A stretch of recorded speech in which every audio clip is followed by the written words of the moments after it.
Hello, good evening, good afternoon, and good morning, depending where you are. Welcome to Connect Africa. Welcome to our daily session where we analyze what's happening in the continent.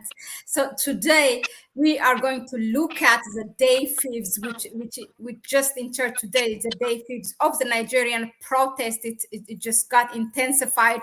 So many things have happened over the weekend. Beside Kwame is always here to analyze these things, but we are glad that we are joined here by Sister Choice. We're very happy. Sister Choice is from Nigeria. I'm going to introduce her in a minute. So welcome, everyone. Welcome, Kwame. Welcome, Sister Choice. Thank you very much, Mahlet, and thank you very much, Brother Kwame. Sister Mahlet, it's always a pleasure to be on Connect Africa. Thank you. Thank Thank you. you very much, Mahlet, as well. Thank you very much, and Okay. Sister Choice for being part of the program. So let me introduce Sister Choice briefly. She's the founder of Gender Electoral Representation in Nigeria, which is founded in 2023. She's also the former United Nations staff and diplomat in humanitarian affairs. She was also the humanitarian, before that, she worked there from 2017 to 2023, and then as human rights officer from 1999 to 2007. So she has an immense rich in experience how these international organizations operate. So it's not her first time to join Connect Africa, but it has been a while since we have had her here. But today, for the right reason, since she's from Nigeria, and the topic is today about the Nigerian protests. So let me start with the first question. I think it's always good to give a background for the people. How did it start? Although we have been updating you here, mainly Kwame, he has been updating you here on daily basis. So since you have done it, Kwame, I'm going to start with Sister Choice. How did it start, and what are the main issues, raised by these people that we see, the Nigerian people that we see on the street? What is really the main reason for them? Yes, we have heard hunger, we have heard bad governance, but please lay it out for us, Sister Choice. I think I'm glad, Kwame and Mahlet. I know how well you love the continent. We're Pan-Africanists, so we know we automatically get on point when we see things happening. So I don't even have to go to the issues, as you mentioned, is there on we have the placards, people are demonstrating, and what they say is true. Now, I tend to look at the positive of any positive shoot from the continent, and I want to amplify that. I must say very clearly, since relocating back to Nigeria 2 years ago, having worked around the world for about 30 years, I relocated with my boys. I have a son, and I was appalled at the progressive level at which things were sinking. And you saw that. I came back and looked at the faces of very energetic, but in despair. So how did it start? It started from literally decades of lack of space for young Nigerians to have any political voice. It started from decades of youth being silenced. And yes, the current president, Tinubu, is just bearing the brunt of it. But this has grown progressively, at least for the last 20 years. I was here when they did about 6, elections ago. It was bad as well. It started because of the blatant, unapologetic entitlement of some Nigerians to electoral office, which election is questionable. Don't forget, the May 23rd election had a lot of questions. In fact, has not been accepted globally, internationally. And then and the Nigerian youth saw it. It progressed again to the first action that the new president took on was to remove fuel subsidy. And that crashed, literally crashed the economy. Now, there's something that's an anomaly in Nigeria. Nigeria is one of the top oil producing countries in Africa, in the world, actually. And I grew up in the area where, crude oil is taken from, the Niger Delta. Now, it's painful to go back there. You need to see the level of poverty, environmental degradation, and poverty. The oil is taken. There's what they call oil concession to those who have, which I call corruption. The young people have seen it. The youth have grown to see the access by a few to the national resources of Nigeria. Nigeria is rich, and this is done with impunity. It's actually boldly stated. So how did it get here? It got here because corruption had been meted out with impunity. Young people have seen it happen. I mean, you have a situation where the son of the president wears a 650,000 watch to tell Nigerians to be patient. Now, you've mentioned what the demands that are being made. They are 15, and you can bring them down to bring back oil subsidy, petrol subsidy. Nigeria basically takes crude oil from Nigeria, takes it to a place like Malta to be refined and brought back in very expensive form. Since I came back for 2 years now, I see Nigerians queued up trying to get petrol. It could take you literally a day to get petrol. It is frustrating. I have traveled the world. We got here, so you see multitude of frustration. Okay, there's no petrol in an oil-producing country. I have lived in many parts of the world in my work, remote parts of the world. There's no electricity in Nigeria. There are communities, families who they've not had access to electricity for literally a year. Think if you run a small to medium enterprise, you can't do it because you don't have, you need some form of electricity. Yeah. Now let's go take it again. The former president with the same political party, All People's Political Congress, APC. We had a president before Tinubu in the same party. All People's Congress, they called it. The party had former Muhammadu Buhari. When he came in, he basically went to the UK for 3 months because he needed medical services and literally held Nigeria, no budget, nothing, took his time and popped over occasionally and takes 2 months while the country was basically economic, was held to ransom. Then we had a 2023 election where the current president basically said, it's my turn. He did not reveal any policy, any plan. There was no policy or budget plan revealed. He just said, it's my turn. And he said he made the other one, Buhari, come in. So it's now his turn. He didn't address the country. He didn't debate the presidential candidates of the other parties. He did none of that. And he came in. And he boasted before he came in that the first thing he would do was to remove oil subsidy. The oil subsidy has been in existence since 1970. And that is normal for an oil-producing country. There should be some subsidy. He said he's taking it out.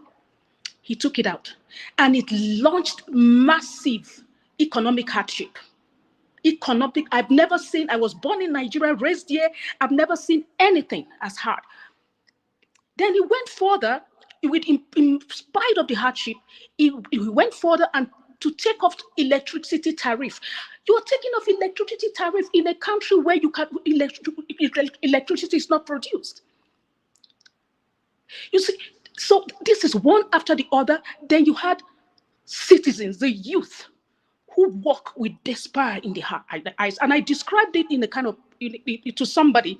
I said, the youth look desperately in despair. Why the older Nigerians have a rested level of hopelessness.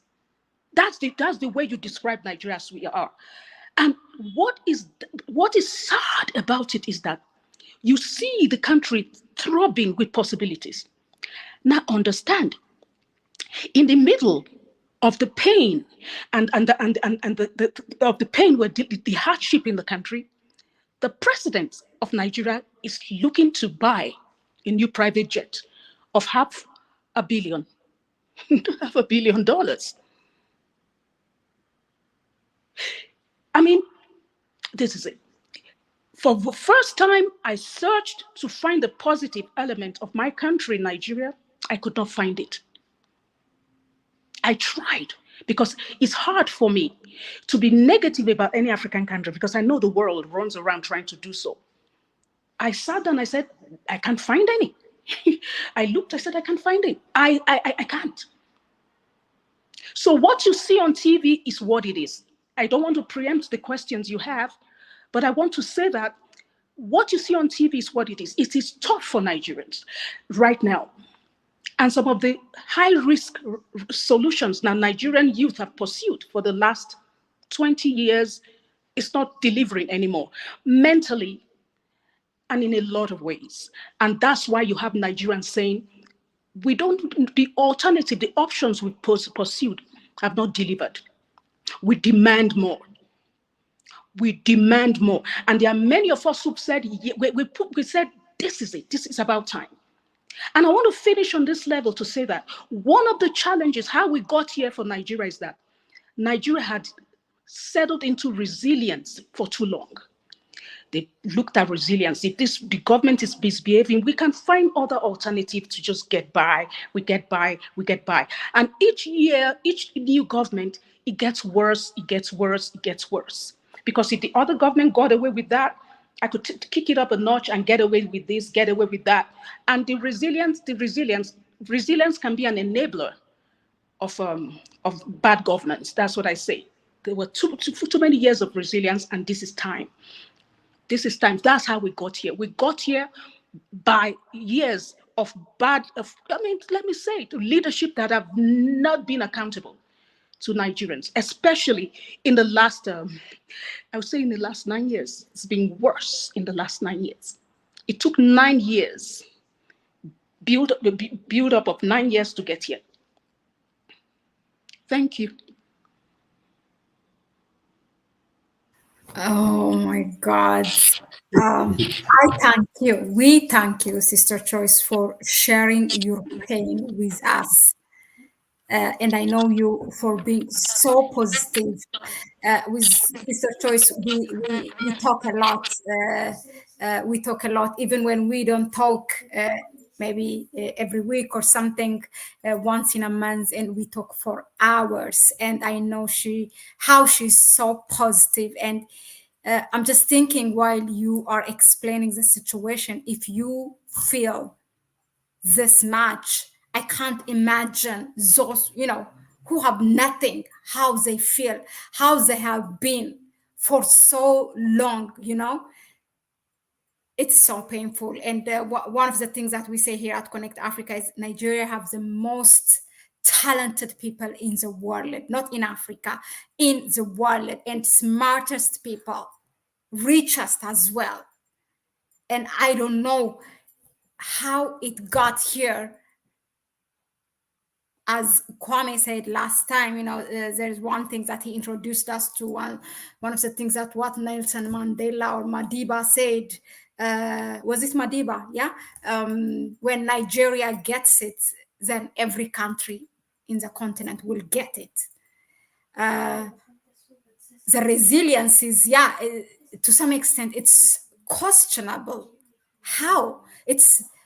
Even we ask how people are so comfortable with this. I mean, as an African, is this inherited? What's wrong with us for us to be so, tolerating this kind of things?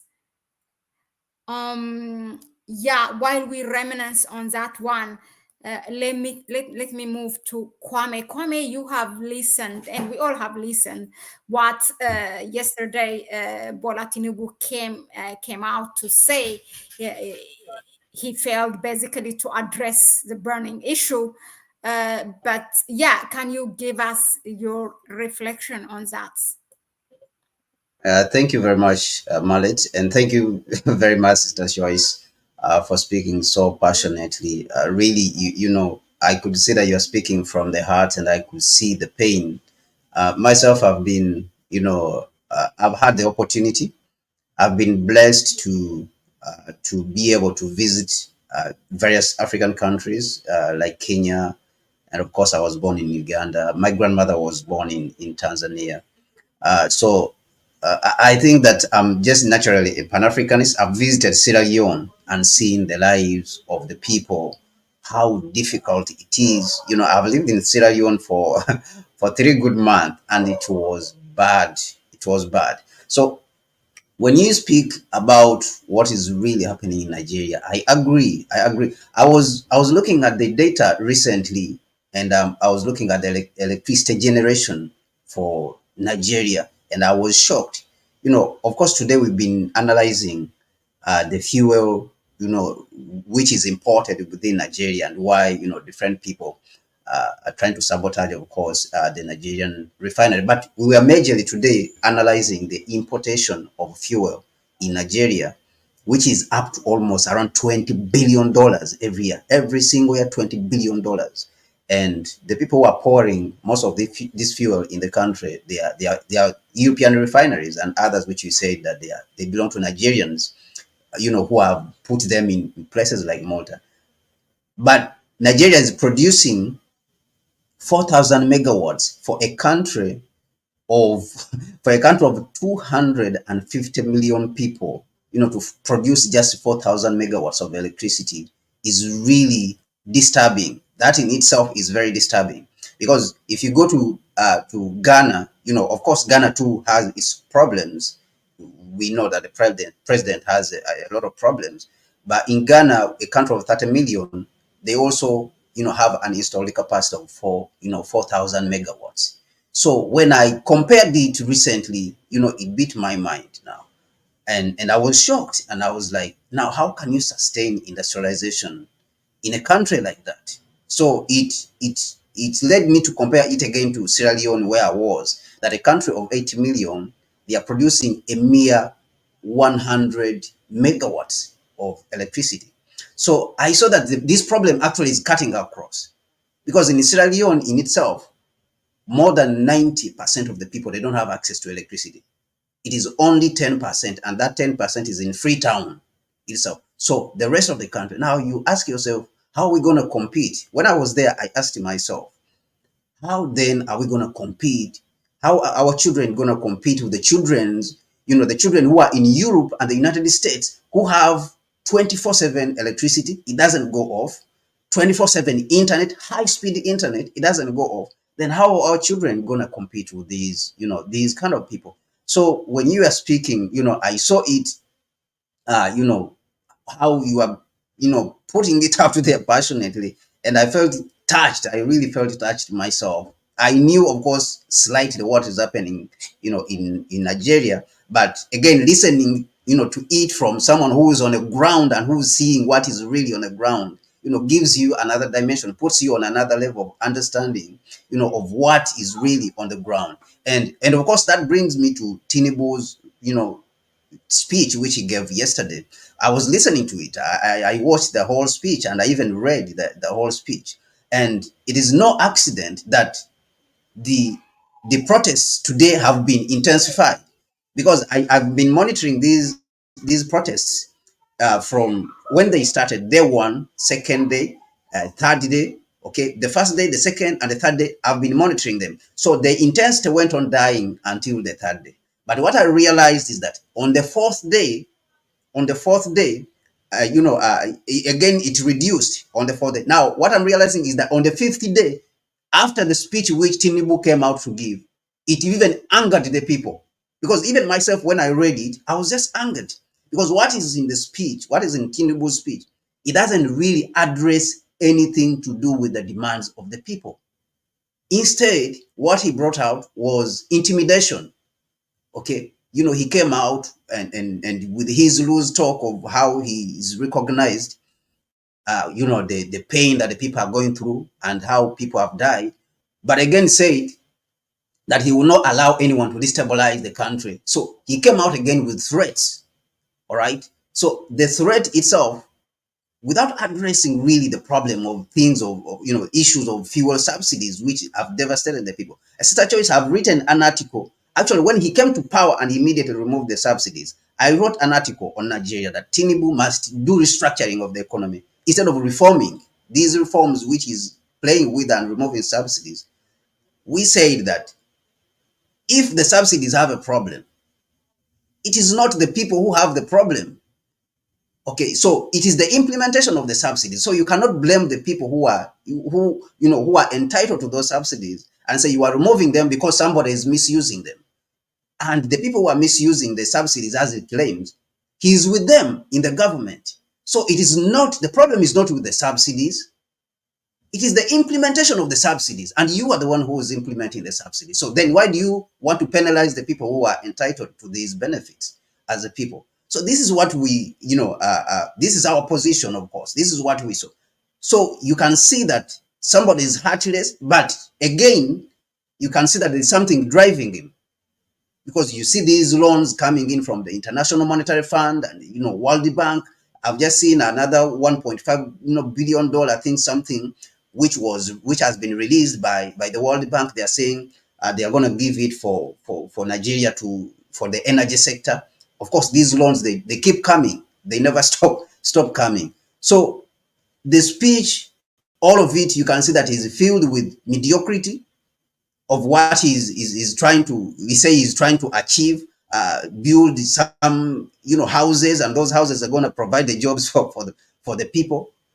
He's not really addressing the people, and he's talking about a minimum wage for the people. The people demanded that the minimum wage which was provided is really nothing. 70,000 naira is just $42. So how can somebody survive on $42? $42. How can somebody survive on $42 for a month? You see, so the protesters are demanding that you should increase the minimum wage by 4 times, quadruple the minimum wage, at least put it, somewhere around $200 or $150, at least somewhere there. He came out to tell us that he increased, he gave the minimum wage, he established the minimum wage of $70,000, which is $42. So if you ask President Tinubu himself, can one of his children live on $42 a month? Can they live on $42, which is 70,000 naira a month? And they can't. So why is he saying that people who have children and have families, they should go to work and live on $42 and 70,000 naira? So it really doesn't make sense. And for me, when I saw that the protests have been intensified today, which is the 50th day, I knew that it was this nonsensical speech which he gave. And of course, it is the people are justified. And I'm glad that even people like Wale Soyinka came out, to condemn, Tinubu's speech and the words he used to try to intimidate that he will come out and they will crush anyone and stuff like that. Because the people, are taking a stand against corruption, which is painful, which has been going on for a long time. The mismanagement of the country. Mismanagement of the country for 60 good years. 60 good years. So how can we have 4 refineries not working? And you want to blame the population for these, for your failure, the government organizations? You want to blame the people for the refineries not working, and you have the people who are supposed to make the refineries work. You are sitting with them. So why not then make the refineries functional so that the people can successfully, deservedly possess their, subsidies? What is stopping the refineries? The 4 refineries, which have a capacity of more than 450,000 barrels per day, from working. So I think that, the people are justified, to be angry, to become even much more angry at Tinubu's speech, and even at least some reasonable people like Wale Soyinka, who came out and condemned, his speech and his language, the language that he used, in the speech itself, and the fact that the speech is empty. Reasonable intellectuals, at least in Nigeria, and across the world, have come out to condemn the speech and say this speech is empty. It doesn't address at all at all the interests of the You know people. what, Kwame? You know what, Kwame? Sorry, Mahlet, I'm not taking over. I'm just trying. I'm coming in here to maybe put on another perspective to just explain. I don't know how to say. There are certain things. There's certain things that are done to people that become normalized and culturalized. What you see, you're speaking from a place where you expect normalcy.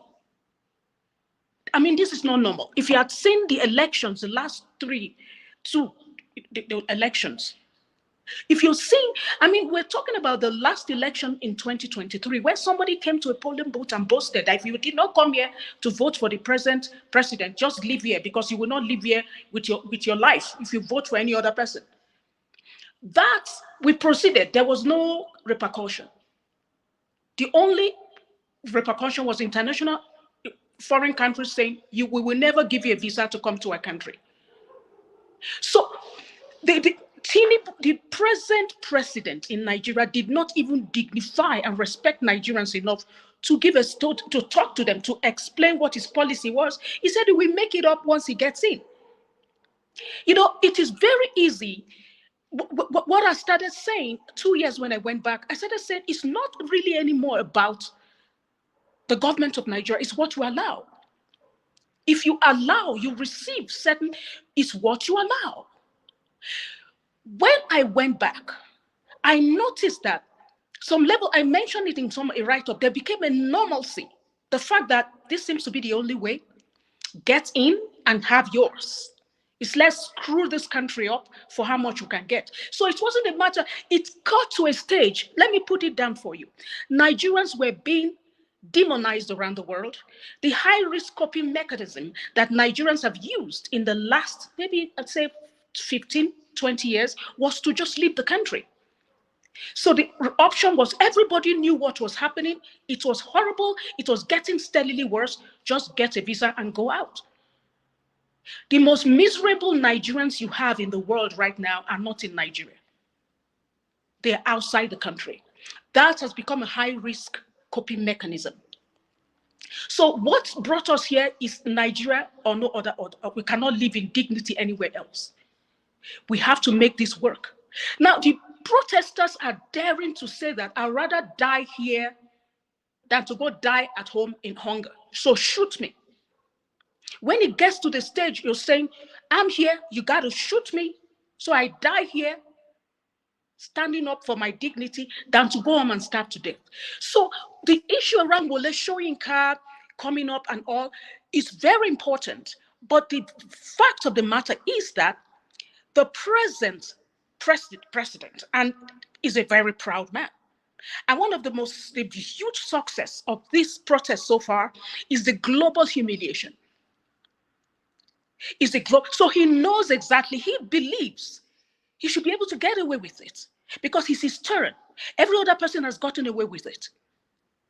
The soldiers who are shooting at the protesters in Kano, they live in poverty too. But most likely, you might be overtly compensated for 2 weeks to make sure this does not continue. I like what you said, Kwame, in terms of the fact that the speech, I mean, was a joke. I mean, for me, I was not disappointed because I expected nothing. This man has always found it tiring to bother to speak to Nigerians. He didn't do it through the elections. He's found it tiring. And I asked when Nigerians were saying, come up, he didn't speak. I said, has it occurred to Nigerians that he might not be competent enough to do this? He might not. He's always ruled through, do this for me. Let me, I can pay you a lot to do that. Why don't you run along and do this? That's how he's managed. He's never been able to. We are even lucky he was able to stand and speak for 23 minutes. He sleeps through meetings. And this man is close to, he says he's 72. He's 72 now. He has a daughter that is 64 now. So we're joking that he had a child when he was 8. So these things are, what you've said, Kwame, you're absolutely right. But we must understand that what is happening now cannot be addressed by the norm. Of course, He basically, stop. If you stop protesting, I will talk to you. And this is not the first time. He went before this protest started to all the religious leaders, especially in the north, to say, go talk to your people, pull them in and everything.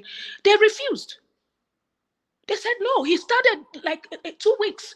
He was going to meet with them, call these people. People were going to meet with them. They said nope. And they threatened. He used that, then threatened, don't go on the street, we'll stop you. They went on the street. And you're absolutely right, Kwame.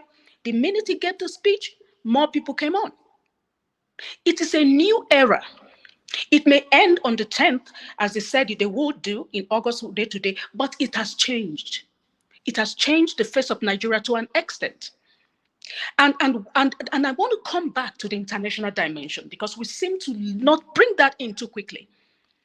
Where right now there are 4 countries that have been hoarding, stashing, and receiving funds from political elected public personnel, public officials in Nigeria. I don't call them elites. I said elites connote some. I call them hoodlums. You know, there are 4 countries that receive funds, stolen funds from Nigeria. The top number 1 is the UK. The most expensive properties owned by elected, quote unquote, officials and appointed officials, you find them in London. They own the, then number 2, of course, we have New York is very popular. Dubai is a recent one. Then Canada is scrambling to be part of it. If there's a politician that was elected within 12 months of being elected into office, but was asking a Nigerian medical doctor in Canada to buy a third property for him. He screamed and came out publicly. What's with you? How could you? I will give another. A minister of humanitarian affairs, which should not exist in the first place in the country, was appointed within a month, was caught stealing £500 million. Her predecessor, a woman, was literally $500 million. What are we saying? Corruption is at the core. It's not about, they don't know what to do. It's about corruption has been normalized in public office. Nigeria, if you come to Nigeria right now, you see the most expensive cars. If you come to Abuja, the biggest, largest houses, most empty, is in Abuja. So Nigeria is rich. You come in there, it's rich. It's just, you talk about medical. You should see. You should see the schools in Nigeria. And when we talk of the bad governance, I tend to, when I speak on this, to put it down in brass tacks, not to make it pretty. Because when we talk about lack of electricity, and Kwame, thank you, you are absolutely on point on that one. The megabytes, what we get, we don't get enough, but tariff was removed for not what was not produced. Do you know the number of people who die on hospital beds because of lack of electricity? And that's how I said we need to monitor how many people have died. And it's gotten to a stage where I go back into my African ancestry. Because all Nigerians fear the African ancestors. They take different religions, Western religions, but when it comes to you swear on them. I started doing it. I said anybody who steals any funds that is supposed to develop hospitals, because funds are allocated for these. It's not as though Nigerians don't have the money. No, you allocate funds for these, and people sit down and just share it. The former minister of petroleum bailed to London, stole and bailed. Nigeria is a story of the normalization of corrupt leadership, stolen funds, and it has literally moving to an extent in that process, stealing a whole generation, stealing their future, stealing their ability to dream and envisage a life for themselves. We know nowhere is perfect, but at least you cannot have 99% of the youth under 30 in Nigeria literally walking the street hopeless. About less than 8 years ago, they had an immigration recruitment drive in Abuja. There was a stampede and many died. It was for 100 positions. Close to 400,000 went, and many were in the stampede, many died. That's how desperate Nigerians are to find a future in Nigeria. When people talk about Nigerian men, they show pictures. You find it in Dubai, Malaysia. Nigerians are everywhere. And it promotes the criminality of the Nigerian youth. And I say, these people understand what they are running from. They are running from literally starving to death. It's almost like there's no future in your country. You go to another country, there's no future. You feel you can resort to more desperate acts. So Nigerian youth are demonized around the world. But if you see how willing Nigerian youth are to invest their energy, their dream, their vision in the country, and is blocked, ignored, disregarded by a government that is blatantly corrupt. I'm saying the level of corruption is embarrassing to me as a Nigerian, embarrassing to me as a Pan-Africanist, and embarrassing to me right now, someone who wants to celebrate the positive in Africa. And of course, working as the head of your humanitarian outfit in Pakistan, it's easy to celebrate Africa in a vacuum. I still celebrate Nigeria because I see the possibilities. But tell me, what will make a country be so disdainful of its own people that you do not even consider it? You boast that your children are going to school abroad. And you know what is painful? I'm sorry, I'm emotional. I go into some sec, oh, my children are in school abroad. Oh, this is India. And they are sitting in Nigeria to earn the money to pay for those fees abroad.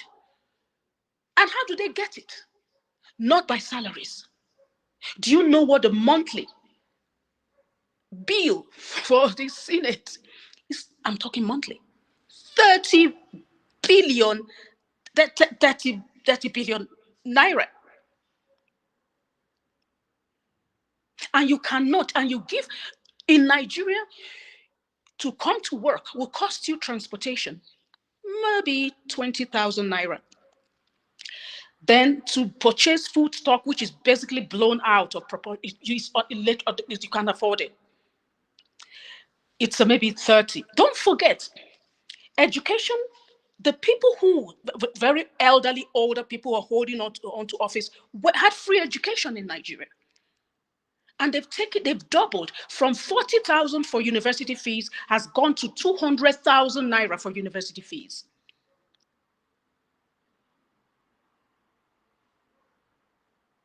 I mean, it's unbelievable. Can you imagine you wake up one day, you pay 40,000 naira for your for university fees, it's now 200,000.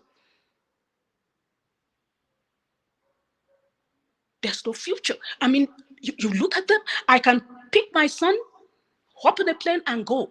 And some people say, but you are passionate about this. Why? I said, because I'm a Nigerian. Because I do speak out. I said, but I'm a Nigerian. So I understand when some Nigerians say, come and pick me, come take me. I can assure you, and I can show you, I saw, not everywhere, they came out peacefully. Nigerians love music. They were using singing, just moving around to just express themselves. The sight of young people on the streets demanding more was an embarrassment, a stain on the lies of the current ruling party. And they wanted that silence by all means. You should see, I will send you clips of in Kano, you see them marching. I'm thinking, go and march in Northeast where you have terrorism. If you are that competent, they don't go there. They march on the street instead, by the side of young people who are demanding, I don't have a job. And you know why the people come? This could go on for the next 6 months. It's because they have no job to go to. There's no work for the people. They could do this for the next 2 years.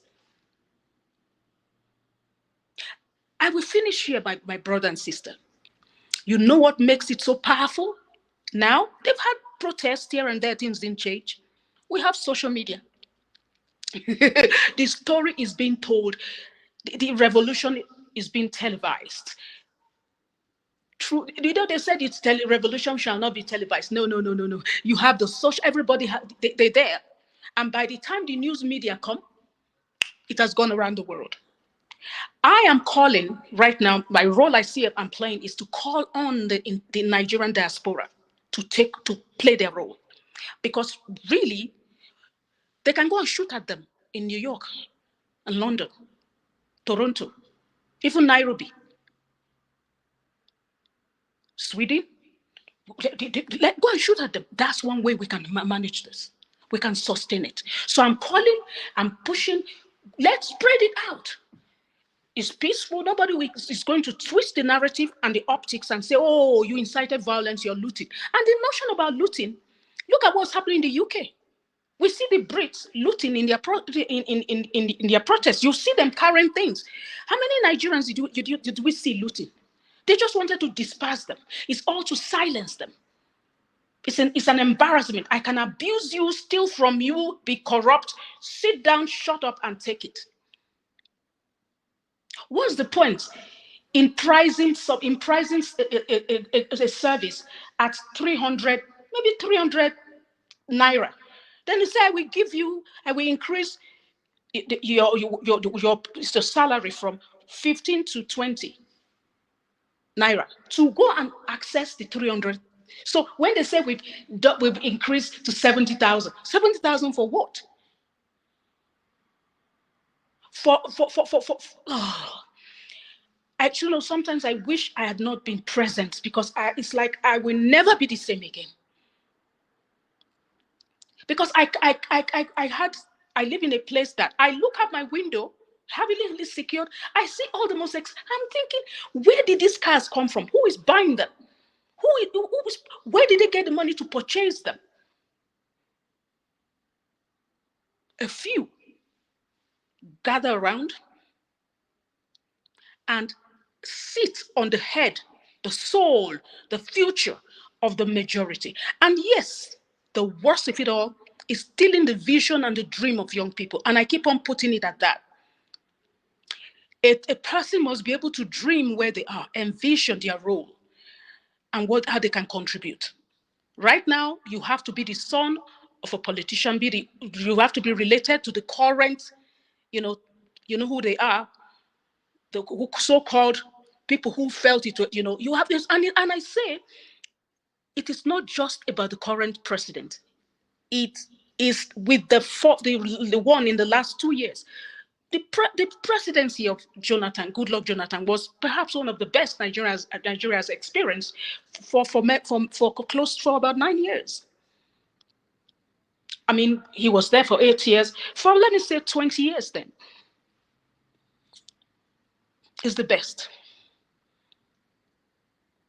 This I saw in the last 12 months is the worst. And yeah, and if I did not speak from what I know, I will not sleep well. I will not, just because I have the resources does not mean I cannot stand with those I know are equal to me, but they did not have the opportunity to stay out of the country. I didn't grow up from a rich home. My father were average civil servants. My mother was a teacher. My father worked in the ministry. Nigeria was good, better than it is now. We didn't live in luxury, but we lived in a country where there was some level of morality and accountability in government. I remember that government leadership was held accountable for when they failed. Well, when they failed to do something, and they spoke to the populace in ways that said, we will correct this. And I saw it, I remember I saw it corrected. This is a regime that is literally almost hovering on being a dictatorship. And dictatorship on the basis of the fact that I will use the money I've acquired illegally to silence anybody and induce the military against you. The military didn't do that as violently as I saw in the last few days.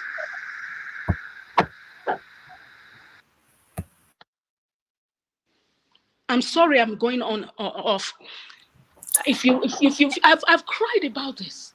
And this is before this protest started. I saw it being planned. I cried. I mean, where I work, I will see like a Timothy, graduated and all. He's coming to help me with my gas. I've talked brilliant, intelligent. This is what I want to do, but it's hard to have access to do it. Why can't Nigerians have access to dream? Young Nigerians to dream and pursue a dream. And these young Nigerians always connect their vision to how they want to make Nigeria great. And people will go out there and demonize Nigerians and demonize Nigerian youth. I will challenge. The way I can counter that is to tell the story of the resilience of Nigerian youth, the brilliance of Nigerian youth, the commitment of Nigerian youth. Not all Nigerians want to get out of the country, but they are caged. They are caged in a world run by corrupt leadership. They are caged in a country run by corrupt leadership. Sister Choice, we really understand where your emotions comes from. I mean, you have told us really what's happening inside is within the government, the level of corruption and how the people are, the level of poverty or so, and then the gap between the rich and the poor. Now, let's talk about, you just touched it very briefly, the external influence. Now, both on the side of, now we have seen protesters coming with Russian flag. It was yesterday and also today. Now it's more and more happening. And also there is an external influence on the side of the government. I mean, one of the protesters, in fact, being quoted because, and many actually, what they're saying is Bola Tinubu is simply implementing what has been scripted by the US and its Western allies. Now, of course, they might have an interest to sustain the status quo so that they keep on looting this resource from Nigeria. But also, I don't think the West cares if anyone comes and, as long as the looting continues. But it will be good if you can walk us through this external influence, if it's okay with you. Maybe we can give you a break as well. Maybe Kwame can start however you want it. From where you are, I know it's more late than from where we are. So yeah, you are muted, sister. Don't describe my reaction as emotional. It's not simply emotional, it's factual. Because sometimes when we quote figures, it becomes a detachment for how people feel.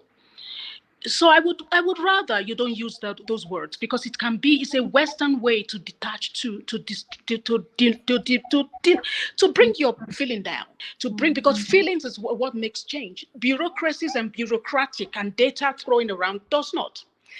What brings change are the people who are on the streets and all. And Devon said that, my sister Mahlet, just put that right. It's important for me to state very clearly that we cannot.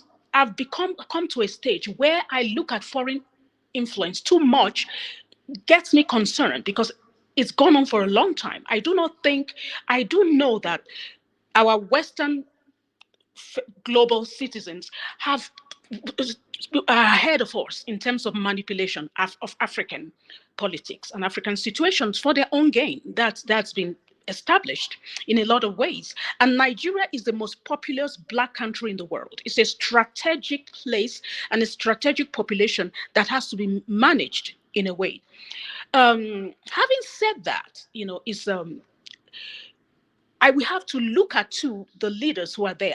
The carrying of the Russian flag is a sentiment, because the Nigerians too have chanted that they want the military back. And I think it's a strong message and sentiment that we'll rather have anything else but this. But you note this very carefully. I see it as a transition. Before, as we're a colony of the UK, of Britain. And they didn't call the British. Sister Choice, can you come close to the camera? Thank you. No problem, my dear. They did not call the British. They did not call the usual suspect, sorry. They called Russia. And it's a reflection too that in the midst of it all, Nigerians who are on the street, the young people understand the allies, the traditional allies. They don't see Russia as a traditional ally. Nigerian youth are very intelligent. They are brilliant. They understand Patrice Lumumba University in the Russia. They understand certain dynamics in Russia. They understand their former colonizer. They understand the role they continue to play in terms of receiving stolen wealth from Nigeria. They understand that. They understand that when the former president within the same APC, when he was sick, he spent 3 months in the UK. The UK government are very happy to receive Nigerians with the corrupt Nigerian leadership with their money. They know that. They know when the current president was sick, he went to France. They know that. They know the usual suspects. Russia, I think, is an indication of the fact that we will have anything but this crap. Pardon my word. Because that's how we feel about the frustration. I've imbibed the frustration of the youth. You know, they understand that. And that's why they hold and use the Russian flag. And you know what? They could bring in China. China is very much, around these places. It has, they went to Russia, and it's a message. The message is they looked a few, because in the team of the youth that are on the street are graduates, those with PhD, human rights lead. These are not just activism. I believe in activism. I've always been an activist. Those on the street are very intelligent. They are strategic. Every action that has been taken by those who are organizing and leading the protest of end bad governance in Nigeria are some of the most intelligent, brilliant young people we know in the world. They've taken on to activism because they understand sitting down on tables and design will not work. Because what Nigeria deserves, deserves the best, they understand, and they understand what it will take to actually make that happen. They are not thinking it's going to end immediately. They've rejected some of the gestures that have been made because it's an insult. So that, I would say, is the reason for Russia. They would look for any other, it's like any other, but not the usual suspects, And I don't know the other one you mentioned. Not sure the other one you mentioned, but I would say that. First of all, I apologize for only using the word emotional, but because you said, sorry, I am emotional, not to degrade the facts that you have stated, not at all. That was not my intention. I've worked in an environment for 15 years where data are deep. I know how those data are. Yeah. I don't use them anymore because I've sat in offices where you lick your finger up. You saw 5. Let's duplicate. No, I treat data when it comes to Africa carefully, because very carefully. And it doesn't mean I don't respect them. I believe that. I believe that we need to be careful. I like United States of America. What I like about it is the engagement of its citizens in damning everything international to focus on the country, to make sure they work for what they use, what works for the country. And they are passionate, they sit up, they work for their country and for their country. And I've always said that I treat Africa not as a country, but I think the division in Africa was not for Africa. So I tend to be more Pan-Africanist. My approach is for the whole of Africa. You will see me treat the same in Kenya if I was in Kenya. Mm-hmm. I just love my continent and I embrace it as such. Okay. So the other you asked me is, what was the other country beside Russia that I mentioned? I say we see external influence both on the protesters on the Nigerian side, meaning like influence in a sense that they coming with a Russian flag, not that Russia influenced the protesters or sponsored them, but also there is an external influence on the government in terms of sustaining the status quo. So what is your reflection on that. Yeah, we have listened to protesters who have said that Bola Tinubu is simply, he's just implementing what is written by the US, what is written by IMF, what is written by the World Bank, by what is written in general by the West. You are muted. You are muted. Yeah, okay. Thank you. Sorry, my dear. I was Mahlet, and I might be, I'm not naive anymore. I'm in my mid-50s, going to getting older. I've been in the work, in these international affairs for over 30 years. And I think, like I mentioned, the United States of America, You're breaking. the United States of America is very strategic about what. Now, we ask, why would the United States of America want to support Tinubu to sustain the status quo? If you ask me, it is not clear what they hope to gain. I mean, they found some precious gems in Zamfara, in the states, in the northeast of Nigeria. There are some precious, it's a very, very strategic location. But what would they stand to gain? Now, look at Ethiopia, for instance. Ethiopia had more pressure in terms of the intensity in fueling a narrative of war, of division in Ethiopia. It was tough. What made Ethiopia's Prime Minister Abiy Ahmed withstand it? And President Tinubu could not. That is if we assume there's an external influence from the United States. It still boils down to the quality and caliber of leadership. It still boils down. Why has Kagame been able to hand the external pressure to demonize him, call him every name? And Rwanda is one of the growing, peaceful and secured countries in Africa. It comes down to the quality of leadership. So if that external pressure is there, why is he caving into it? What is Nigeria gaining from it? I mean, I visit Ethiopia a lot. Every time I come, it has improved. I mean, let me be this blunt. At the end of the day, we Africans, if we are going to believe in ourselves, we have better believe in ourselves and look internally in ourselves and understand that there will always be external pressure. I mean, look at China and the United States. China was an enemy of was a friend, had a good relationship with the United States until China started improving, developing, and became a formidable competition with the United States, even surpassing it in the last 50 years or 40 years. Suddenly, China was not bad. The United States, yes, tend to enjoy relationship with countries it feels superior to economically. The minute you become a formidable competitor, they now change and you become the enemy. Now, so is the United States, do they have an agenda for Nigeria? They have an agenda everywhere. I look at the humanitarian dumping of food aid around Africa to disrupt United States is the lead on it.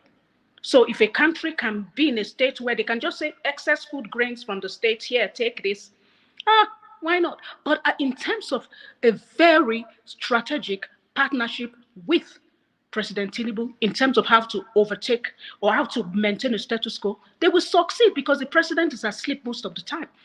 Most likely when they had the meeting, he was asleep. It's like Cameroon. the leader of Cameroon, you will have to escort him on stage.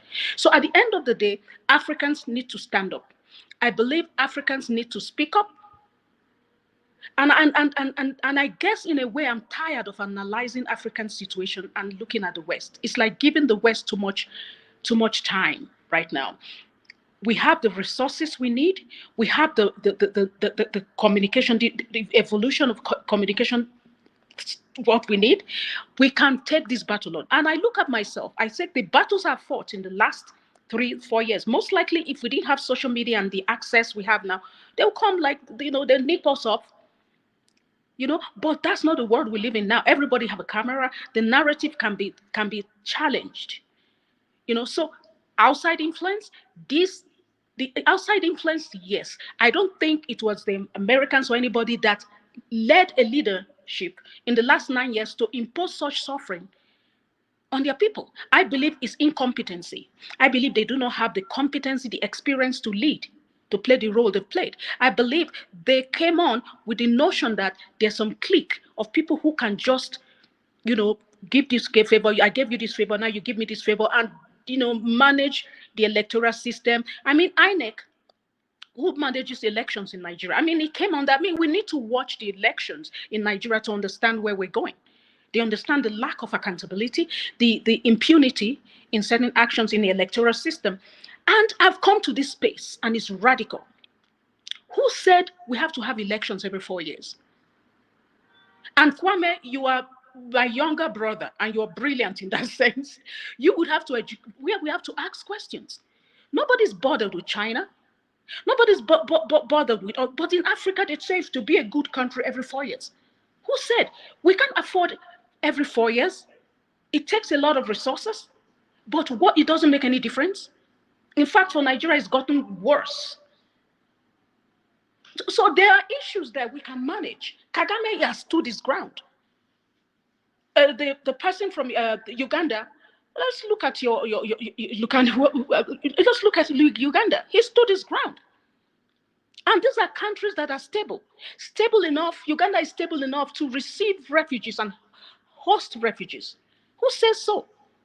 Because the elections have made no difference in Nigeria. It's escalated the crisis in Nigeria. If something is not working, can we make analysis more practical? It's the same thing I say with Rosa Parks and the civil rights movement. There were people who were right, right, but there was somebody who said, I'm not going to the back of the bus. Why? And it took that to initiate and ignite a change. We have to do it both ways. We have to have those people on the streets. And in terms of the foreign influence, whether they are doing their thing, there are countries that have overshadowed it. I mean, it's Africans. We need to have a plan. Foreign influence. I went to Seoul, South Korea, because I took my son is in political science, and we traveled the world to look at some interesting countries that have been able to develop and grow out of aid. South Korea was one of them. It was receiving aid as in 1990s. It was at the same level with Liberia. How did it get out of it? Are we willing to say that only Africans are we bold enough to answer certain questions, to say Africans seem to be the only ones who cannot rise who get worse? South Korea can grow, even Mexico. Thailand has a section of the country that is infested with insecurity, but they make a huge revenue in tourism. So the question is that, is there something wrong in the way we manage our system? Is it why are African countries not able to get away from the perception, or if not perception, from the reality of foreign influence? So that's how I look at it these days. And this is from me being a middle-aged woman, having worked in this field, acquired all the degrees I needed to, and worked on the ground and asking questions. I believe there will always be foreign influence. And I know for a fact that African countries have more options. I know for a fact during the Cold War, African countries had more options. It was Russia, it was communism or not communism. Right now,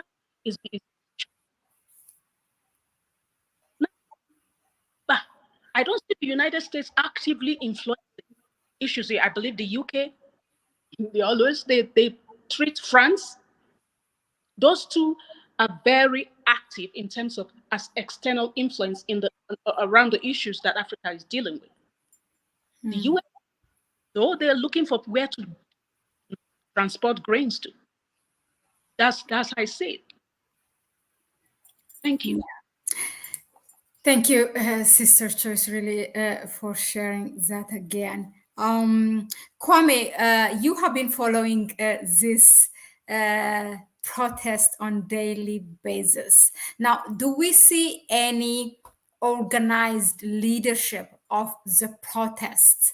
Is it something that can be sustained?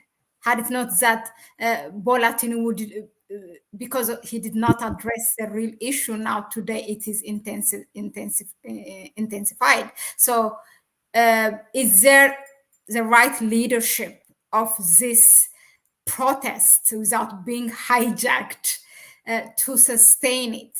That is one. Secondly, somebody was sharing, this is inspired by sharing his thoughts on what happened today. You know, the Bangladesh prime minister has resigned and fled the country. And do we see what is the ultimate goal? Like, do we see this maybe on the case of Bola Tinubu, if intensified? Yeah, thank you, Mahlet. Really, Sorry, it's a pity that Sister Choice left us. Perhaps maybe no, it's she's still on. She's backstage. okay. She's still on. Yeah. So I think that the Nigerian people have really done well so far. There is leadership, definitely. There's organizers And of the before, protest. I don't want to interrupt you later. What is the ultimate goal, actually, of the protest? Okay, it's against hunger, but what is it? It's also good to get that point. I think the ultimate goal is to remove the corrupt from the system and have a system which works for the people. Because so far the system is not looking like it works for the people. If you look at the placards the people have been carrying, you could see a lot of things. Even when you look at our thumbnail, you can see people condemning the neoliberal policies that have been instituted. So it's basically the change of the system. People are talking about socialism. So you can see that the level of consciousness, even you spoke about the people, the fact that people are seeing, Russia, because, they are carrying Russia's flags, all over, as even we have seen in some of the videos. So people are showing that their consciousness, the level of their consciousness right now is much more elevated. That's what it is showing us, as even Sister Choice has enumerated, that the people know what's going on. These people are smart. These are really intelligent people. That is why you see that they are saying that we understand what is going on. We know what is going on, and this system has to be brought down. So all signs show that the system has to be brought down. Now, the road to bringing that system down and removing these people who are destroying the country, and of course, the whole continent, the strategy for removing them, that is another issue, of course, that needs to be debated.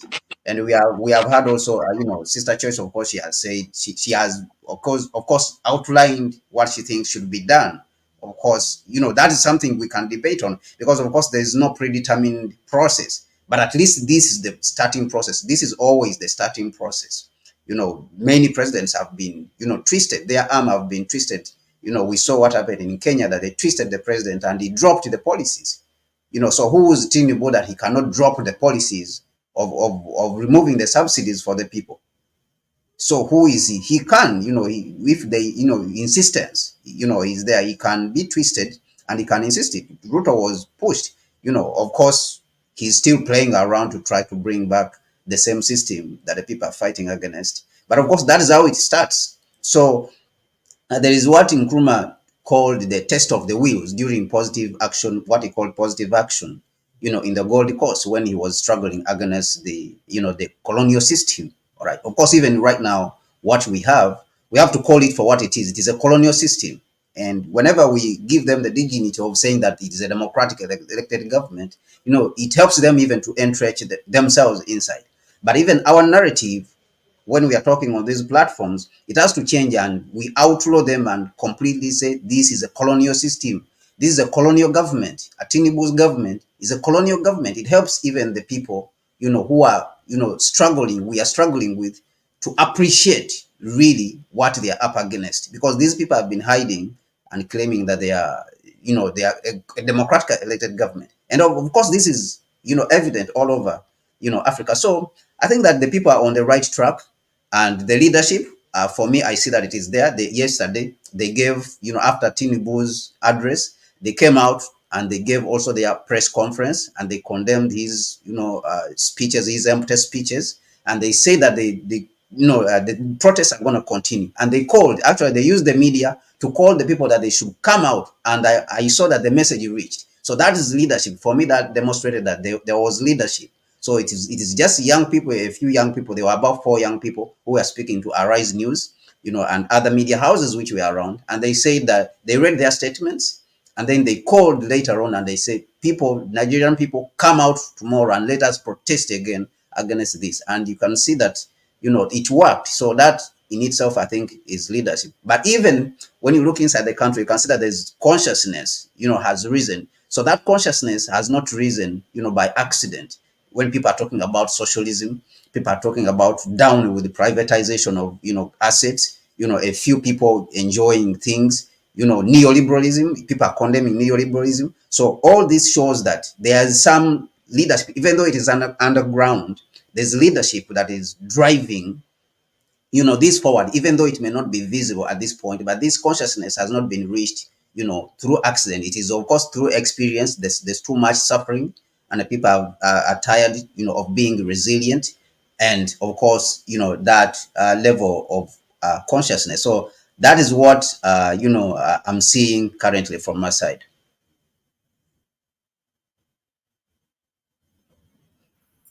Thank you, Kwame, for that.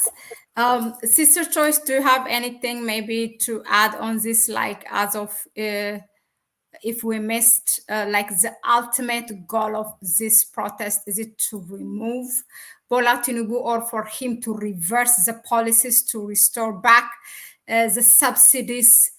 What is his ultimate goal?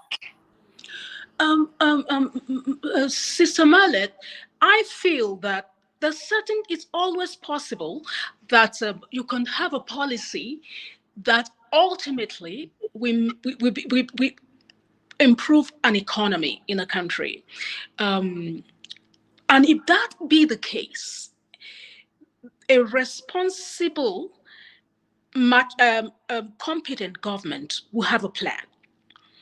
You could say, if we remove the subsidy, we will have this, that in 1 year. And you can say, fellow Nigerians, we understand that you are a priority. We want to revive, we want to bolster this economy. So to remove the subsidy, which, by the way, apparently the perception was that some people were benefiting from it, the oil subsidy, for instance. So to do that, we will have to work over 12 months to cushion the economic impact. And this is the plan, this is a plan, this is a plan, this is a plan. And my brother Kwame mentioned the loans. The willingness of international systems to give, financial systems to give loans, understanding that the country has the capacity. Everybody know that Nigeria is a top oil producer. We know the issue of corruption. And I wonder the willingness with which, loans are given by the World Bank. And don't forget, increasingly, the heads of these financial institutions are African, and they are usually women. So it's disturbing, because we understand we've done this for 30 years. We understand that these loans are given in a special way at the detriment of African countries. It has not worked. I mean, if something has not worked for 40 years, please, can we do something different? America is the top debtor in the world. America owes more than any other country in the world. America has been built from owing, and one of the top countries it owes to is China. And I ask, what makes America able to owe as much as it owes, to be the top of the world in debt? And they keep on hounding African countries with you owe, you have to borrow, you have to borrow, you have to borrow. It's a shift. And I said neocolonialism is a big area that we need to focus on. It's the new colonialism. It is there. International humanitarian affairs, a presence in Africa. I've discussed it with my brother and sister here. It's a neo-colonialism. The way debt is given to Africa is a neo-colonialism. And there are new names through which old systems are now being implemented in Africa. So for me, I just feel consistency. In my area of work, which is basically challenging protracted international humanitarian presence and action in Africa, which I say undermines sovereignty, castigates, demonizes, uses the same colonial language that was used, justification for colonialism. What was used for the justification of colonialism of Africa is now used for international humanitarian action in Africa. It's the same words and language. I've been challenging that because I believe there are old forms of oppression that are evolving into new forms. So I believe in consistency.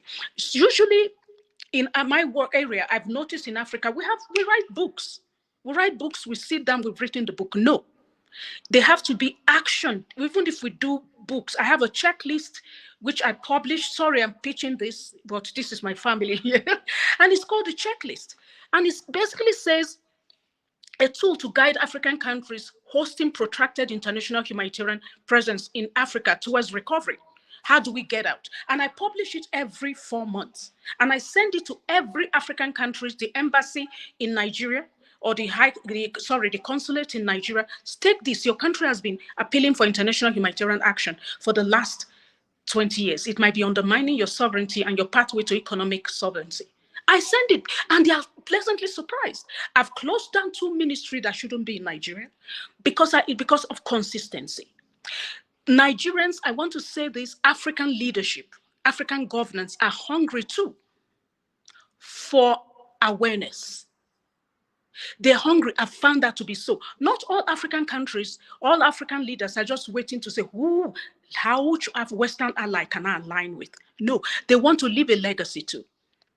But they are surrounded usually by people who are not at that level, but operating in a way for self, they're pursuing their self-interest.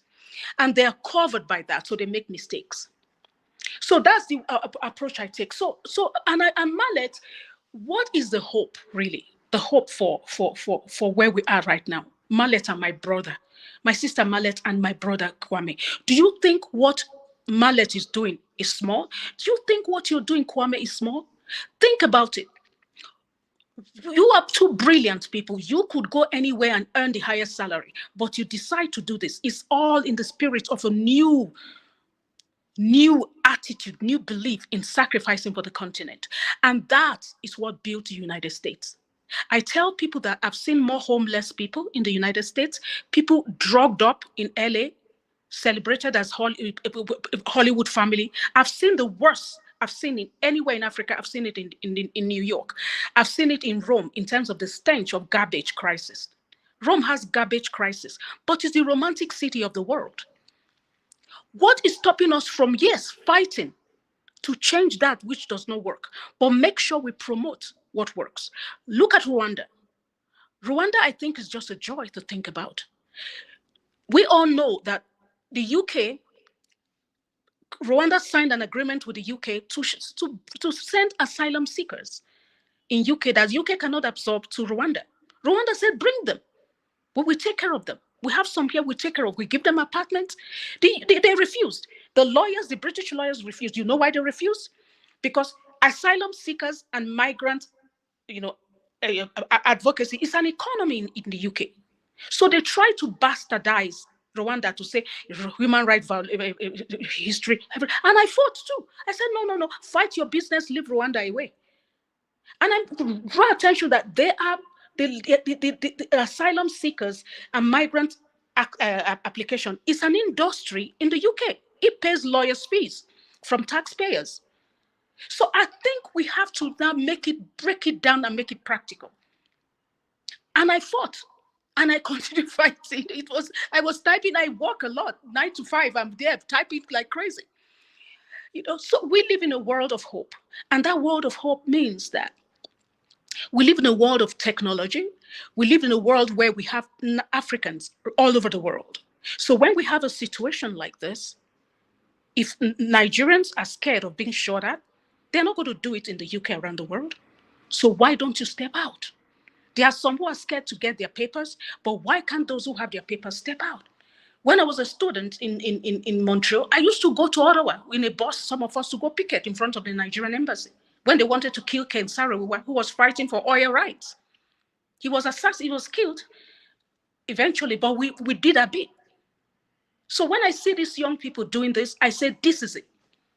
You're doing it in time, but you're doing it at a better time where you had more access to technology, to strategy, more than I did, more than we did as a middle-aged woman.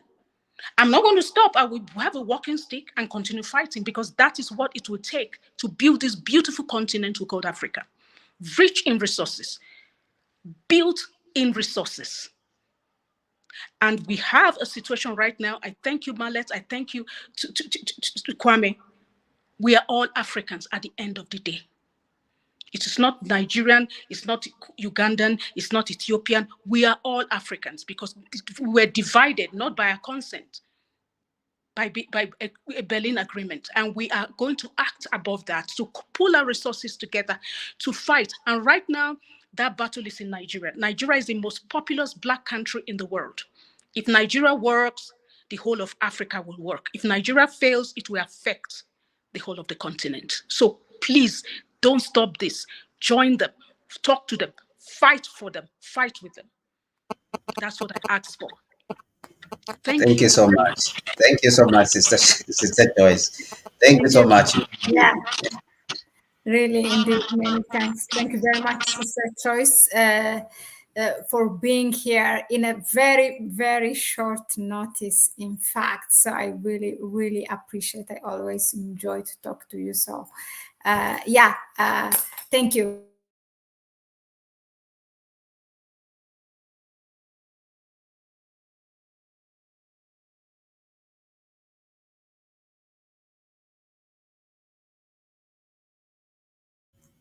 Mallet, you have muted yourself. You have muted yourself. Mallet. Yeah. Oh, okay. Sorry. No, just before you leave, somebody said Dejuma, I think, if I'm not mistaken, I read it and then I cannot locate it again. The US is built by the free labor of slaves. I remember you said something related to how the US is built. So if you have, I think what she meant was the ideas itself, the ideas themselves, which built the United States. Of course, we can't rule out the fact that it was built by slavery, right? But you cannot also rule out that a group of people came together to organize themselves and build a country, all right? Regardless of how they built it, there's a group of people who came together. Now, for us also as Africans, we have our own labor. And of course, it's our labor which built the United States. So we are not missing anything. We have these resources, material resources. We have the labor itself. So that, I think that is what she was trying to reflect on, or to put across, that we should also be able to organize ourselves. We should be able to believe that we can organize this continent and rebuild it. Okay, because it has been devastated for the last 600 years, definitely. So we should be able to do that also, without even using somebody else's labor. So if other people can come here even and drag our labor and take it and build, a different place, to make it look like it is looking. If China can build, its own country using its own labor to where it is, we should also be able to do that, because the Chinese, they use their own labor to build their own country, and reconstruct, because it was devastated by Germany, Britain, British aggression, Portuguese aggression, who had mutilated China and taken over Macau, taken over Hong Kong. The United States also was part, the Opium Wars. Over 100 years, they spent in what the Chinese call the Chinese century of humiliation. Humiliation, over 100 years of humiliation. But how were these guys able to rise above that? And two, they have tribes. So we can't rule out that the Chinese, they don't have tribes. They have tribes, more than 50 tribes in one country. All right. So I think that is what she was trying to put across, that we have also the material to do that, but it just requires us to be consistent and use all the tools that we have, at our disposal, and we have to work together. Absolutely. So it was not about, that the United States was not built with labor, but the ideas, of course, that the people came together and decided to build a powerful country, regardless of the means which they used to build it. These guys, they came together and they built a very powerful country. So whether that country is acting,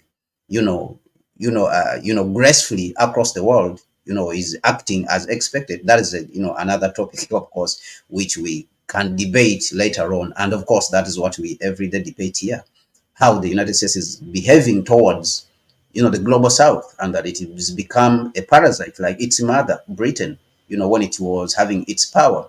So, but the point is that they built a country regardless of how they are sustaining it. So if they did it, we can do it. I think that is what Sister Joyce was trying to put across. Thank you. Thank you, Kwame. Yeah, very good. Then really a round of applause for Sister Joyce. Thank you. Thank you so much. It's always a pleasure to have you. We learn a lot, with your rich experience. And yeah, hopefully this is not the last time that we will have you again. Thank you. Thank you very much for having me. It's always a pleasure, Sister Mahlet. And Kwame, it's always a pleasure. You are my younger brother. you are, you are so brilliant. You should speak to my son. You think very much alike like my son. So thank you very much. It's a pleasure to be here. And keep up the good work, Sister Mahlet. Thank you. Thank you so much. Good work. Bye-bye. Okay. All right, then. Okay, so I think it's good. I'm very happy that we have had a view that's shared from Nigeria directly. It's really important, really, to get to the hearts of what Nigerians think on what is going on. So we are, I think, covered most of the questions, unless what I would like to hear is that actually maybe if my Niger people here from live, if you can share, what do you think could be the role of the Nigerian diaspora now, in terms of supporting the people on the ground?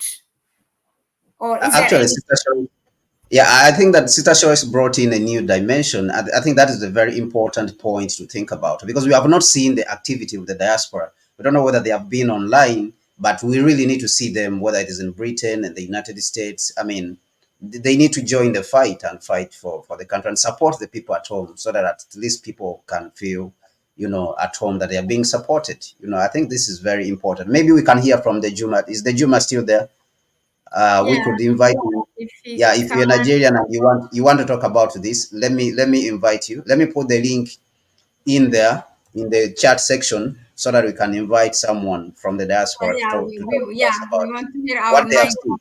So I've just put the link.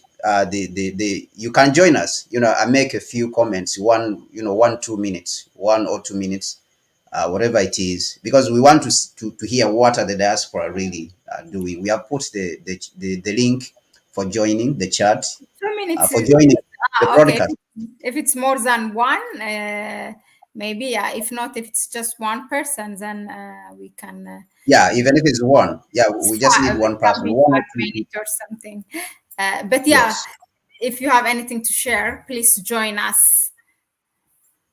In 2 minutes, in 2 minutes, 2 minutes each person. If you get 2 people, 2 minutes each person, I think that would be okay.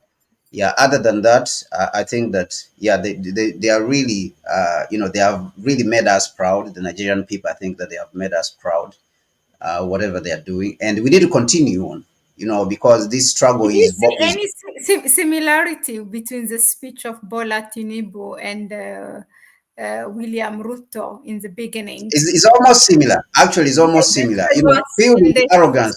Seeing this was saying it seems like it's written by the same person. Almost all of them, they are filled with a lot of arrogance. So it's almost similar. All of them, they are similar. That they are not really addressing the issues which are affecting the people. They are rather moving around in circles, and then even threatening the people and calling people thugs and stuff like that. All the tactics that were used in Kenya, when by Ruto in Kenya, when the demonstrations were starting, they are the same tactics. When you see Tinubu, is the same stuff which his government has used. So I think that is what Nkrumah called the test of the wheels, that the colonialists will come out to test you to see whether you are, you are determined that you want what you want. You are determined about what you want. You mean what you want. So you are supposed to stand your ground and say, this is what we want. All right. So I think that the Nigerian people, so far now, they have demonstrated that they are very serious, and I think that we need to encourage them on, and we need to encourage the diaspora also. We need to encourage the diaspora, to be, part of this. The diaspora need to come in and, join the fight and encourage, the people at home, whether it is finances, organizations should start so that some finances, like what happened during the End SARS movement. Because I believe that during the End SARS movement, what happened is that this content that came up, during the SARS movement, it went back after that suppression that happened, during the End SARS protests. So that this content is the one which is rising up again, and it will keep rising until it blows up, the whole thing. So if the time is now, I think that, we need to put in whatever we can to support the people who are on the ground carrying out this struggle. Yes, the Juma, do you have anything to add in regards to the diaspora? So what I'm going to say is Nigerians, like most Africans, are not organized. Like I said before, the basis for Pan-Africanism, the primary core of it cannot be rooted in bigotry. Right, wrong, or indifferent, Africans still have a long way to go when they look at each other. There's this level of ignorance, right? People talk about, again, if you're fighting for African liberation, Europeans cannot be your basis or point of reference. There's a problem with that. And also, like Kwame Nkrumah said, I'm an African not because I was born in Africa, but because Africa is born in me. Pan-Africanism was birthed in the US in historically Black colleges. Nkrumah and Azikiwe were schoolmates. And then so were other re-independence leaders. Most of them went to historically Black colleges. And as you said, Kwame, the collaborations were there. They work with the Malcolm X's and all these people. And while the civil rights struggle was going on in the US, the struggle for re-independence was also going on in Africa. So the battle wasn't isolated. When the struggle was going on here for civil rights, John Kennedy, who is deified here, he was a crude racist. He tried to use Nkrumah and Azikiwe as a battering ram against the struggle here. Basically, the divide and conquer. And they were like, no, we're not going to allow you to use us against our cousins here because we see what you do. He was shocked because, that they know about that. It's like, yeah, we went to school here, so we know. So, when we talk about Pan-Africanism, we cannot just be, think from a perspective of it's just African on the continent. It has to be African people. There are more Pan-Africanists in Brazil and elsewhere in the US than you do on the continent. So with the question you ask, because Africans don't even necessarily work together unless maybe during a party or social settings, you don't, because of that, when events like this come around, you don't necessarily see a coherent march. And when you do see a march, it's a bunch of Africans asking white people to save them, which makes no sense. It's like, for instance, it's not just them, you see like... But the Juma, you see that at least there's supposed to be somebody, when of course you follow Nkrumah's trail, there's supposed to be somebody to organize that, them, of course, to bring them together. Nkrumah tried that even when he was in the United States. You could see that, he would put himself in that role of being a leader somehow, in these groups, in these associations, which are for the Africans. And of course, this, I believe, is an ongoing struggle. And even during the peak of the struggle itself, you will never, of course, get 100% support from all Africans, definitely. Even I was reading Dr. King, Dr. Martin Luther King, and he was complaining about the middle class, the African American middle class, why they remain in their houses during the struggle. People are demonstrating, the poor people on the street demonstrating against the racist police. They are in their houses, they are hiding. Some of them are not even contributing anything. So you could see that, you can see that this, of course, happens in all struggles, that not all people, participate. But of course, I understand your point, what you are saying. But what I'm trying to put across also is that there's supposed to be somebody to organize that process. Of course, it is a struggle, and even bringing together people in itself. I've tried this myself. I know what it is. I've been with different groups, Pan-African groups, but to bring them together in itself is not easy job, actually. But then, when uh, yes, but when the time has come, of course, the time itself does not wait for that. So the process of organizing is supposed to be a struggle in itself, and it's supposed to be a continuous process, so that at least they find us somewhere. When the time comes, we are somewhere. We have reached somewhere. Maybe you can have somebody. You call this one, call the other person. So I think that is what we want to hear, how we can go forward with that process of I know, and that's my point. In the holding sense, those the, processes. the basis for that is organization. Let me give you a personal example. I'm a biomedical engineer. I try to create and work in this space, which is very.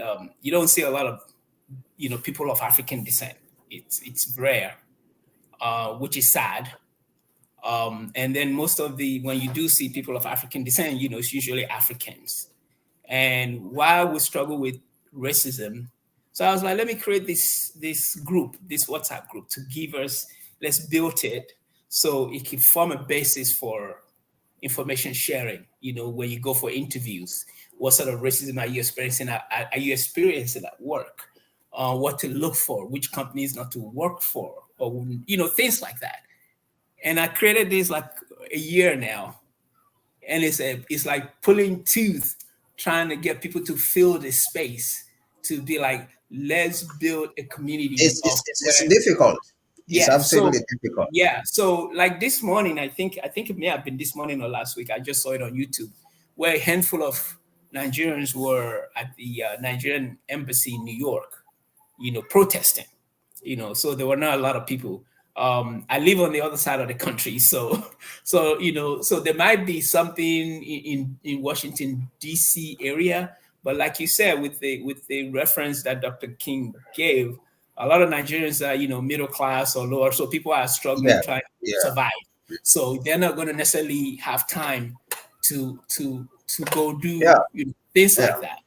yeah. As a result, and again, like I said, you have people who already dug in on who they are supporting.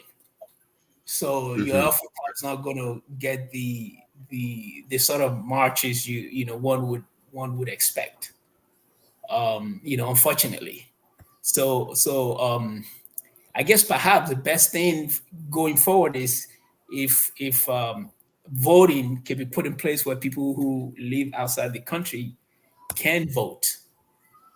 Like I've never voted in Nigerian election because they believe that. There's countries which vote. I think like Rwanda, they vote. The citizens who Yeah, are outside the country. There's a couple of yeah. countries which do that.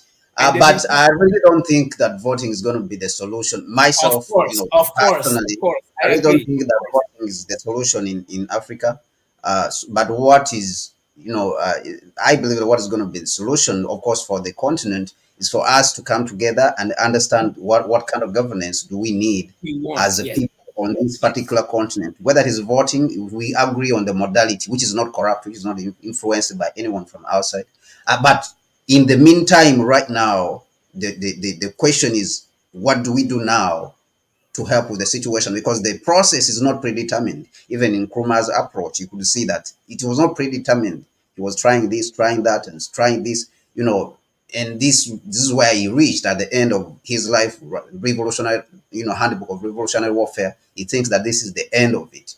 This is the last strategy. So for us to put together all this knowledge now and all these strategies, whether it's non-violence, and then progress from there, what is happening, I mean, where are we now? I think that is where we really need to start interrogating ourselves and say, Exactly. where is Exactly.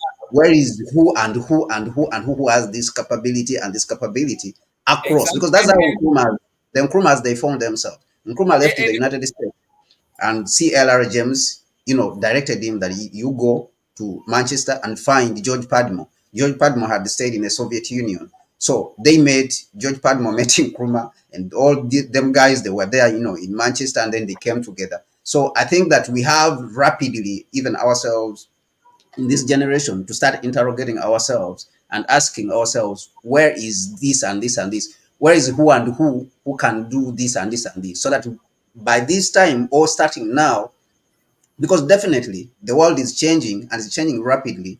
And of course, a lot of people have said that the changes which are happening now, they don't happen, they rarely happen, unless, in 100 years. People like Xi Jinping have said this, President Xi Jinping of China, this is a president. So he has noticed that huge changes are happening, and it has been those phases in which actually our people have jumped in and got, the independence, that from 1945, Nkrumah, they are in Manchester, 1945, 1957, 12 years. Okay, so they noticed some changes, 10 years, 12 years even before Ghana could achieve independence, and they were able to organize themselves. So I believe that we are in that moment, that particular moment, even in this era where we are, that we so need so now to ask ourselves, I get where it. is I get it. this? So basically, sorry to cut you, but basically, what needs to happen, in my view, is whatever group you're in, people need to start engaging in conversation. I want to give you another example. I was, added to a group because for me, politics is part of life. Everything is about politics, and unfortunately, again, it goes back to to our worldview. And in some instances, people don't want to engage in that. Africans, where I mean, it's rare to, when you're in an African setting, particularly Nigerian setting, people are usually talking about two things: politics and football. At every party. But then when they join a certain forum, they don't want to talk about politics. So I joined the forum once, and they didn't want to necessarily discuss politics. So I exited. So I exited the group. So because I feel like you have to discuss things like that, is they're part of life. And so I guess the advice is, wherever people are, wherever group they are, those type of conversation needs to start happening, right? As to, as you said, who we are, where are we trying to get to, what are we trying to achieve, what are our shared goals, so that conversation have to start happening now, so I just, that's my view, because again, like I said, it's not like we have a already established group of shared values of people where things like this happen, and we're looking at it from a holistic perspective of, this is us, and we have to then go say something.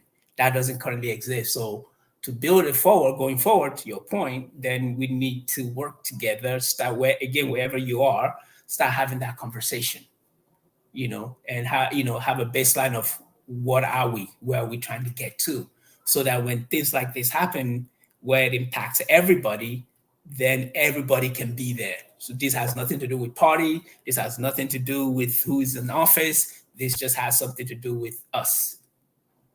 So Yeah, yeah, thank you. so this is a starting point for again, Yeah, for people to, wherever forum they are, amongst your friends, at a party, have a conversation. So, absolutely, absolutely. but So thank what you. I admire about the Nkrumahs is that these guys, they when they came to Manchester, they determined what they want to see, in the continent, where they wanted to see the continent go. And I think that that is where we are now, that we need to determine this very quickly right now, Yeah, and and to go back, draw the line, yes, and to and go back what. to what we've been talking about in Nkrumah again. We have to become our ancestors. Absolutely. I Um, think you spoke about because that yesterday, right? yes, because I heard that in Nigeria they don't even teach history because they don't want to hurt certain people's feelings, which is the most ridiculous thing, right? I So, think that's everywhere, that we don't teach history. It's, which is yeah, dangerous. and neither in Ethiopia. Yeah. Yeah, which is dangerous. It's so dangerous. Absolutely dangerous. And Very dangerous. yeah, and even in the US, they're flipping history on its head. Literally, a Yeah. governor in the US said that slavery and enslavement was good for African people because it taught African people skills. Was that DeSantis? I think was it Yes, DeSantis? yes. Like that was so ridiculous. When Africa is the cradle of civilization, he literally said Africans learn how to blacksmith, due to slavery. Okay, so in the U.S. they are flipping history on its head. They are trying to where they've been trying to rewrite history across the Western world, and then you have Africans who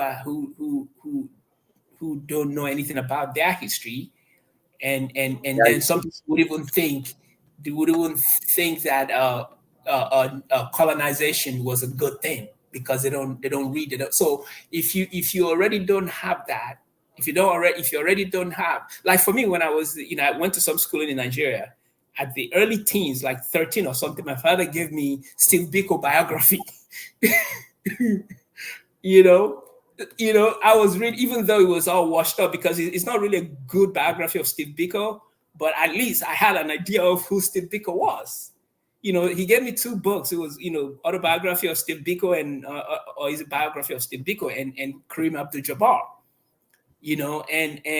And most people don't have that kind of thing. So again, if you don't have that baseline, where even I heard some ridiculousness in Nigeria now, where children born in Nigeria are being told by their parents not to speak a Nigerian language.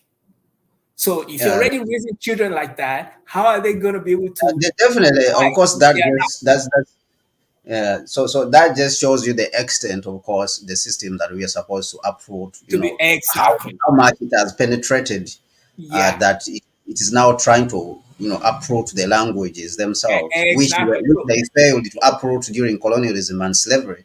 So yeah, now they are seeing if they can uproot them, yeah. during neo-colonialism, covertly, of course. But So anyway, I think we need to continue this this conversation. yeah. Uh, So you that's know, why, uh, in essence, in closure, this is why we have to appreciate the AES, because Mali, they are going back to the language, and I think they're doing the same thing in Burkina Faso.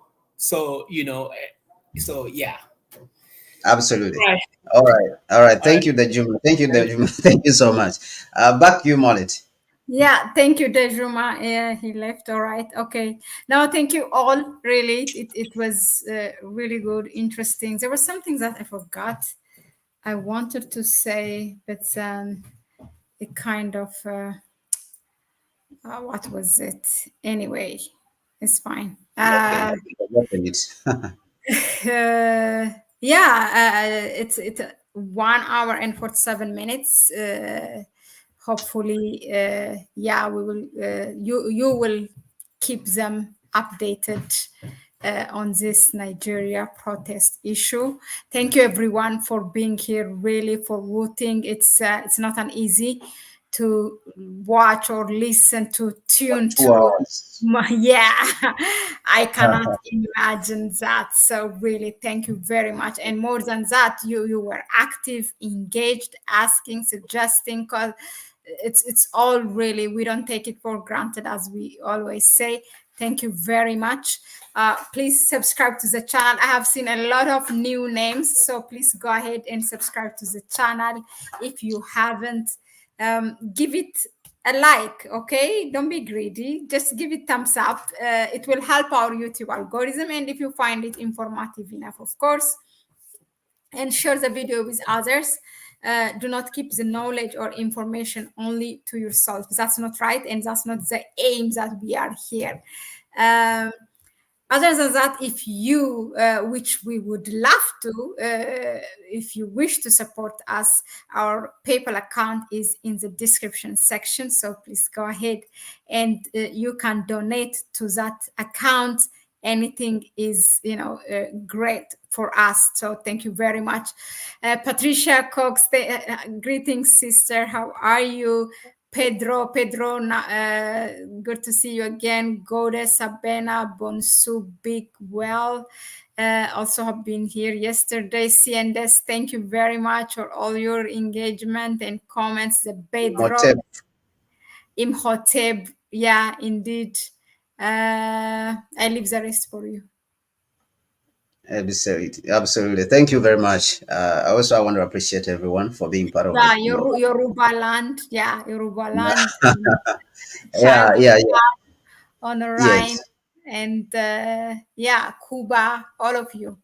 If I have, absolutely, yeah, absolutely. Yeah. So it's of course, the Juma. Mahlet, Sodi, Mm. all Yeah, of the that. Juma, we appreciate you for being part of this. C&S, of course, also Child of God, Male, we saw, Male here also, Ramasodi, everyone, we really appreciate you for being part of Connect Africa and always, holding us, high, and supporting the platform is really important. Continue to support the platform as it grows. We are seeing that it is growing rapidly, but it is also all because of your support. It's growing because of your support, and we really appreciate that. Continue to share it out there with other people, and of course, support us through the PayPal account. It will help us to be here more often and to digest the problems that are affecting the continent, of course, and give solutions. Also, it's not good for us to just talk about these problems. It's also good to give the solutions and deliberate and connect. Of course, it's important to connect. Like we said, we need to recognize that the times we are living in are extraordinary times, and there are times for those who are supposed to fight for the interests of the Black people to come together again, like those who fought in let me say 1791 in Haiti. They came together, and those who came together in 1945. So we believe that it is during such periods that we are supposed to come together. So when we communicate, we support each other, support the channel, all through PayPal account. Mahlet has already mentioned super chat. You can support in any way you can. So we want to thank you once again, and Mahlet, thank you very much for putting this together. It was really interesting. It's one of the most powerful programs I think we have ever had. It was really powerful, very, very powerful. Thank you so much. And thank you to you as well for being here always. It's not easy. It's those who knows. It's not easy, but we do our best really to be here. And thank you so much. And it's a bye-bye from us, and tune in for upcoming new videos. Ciao, ciao.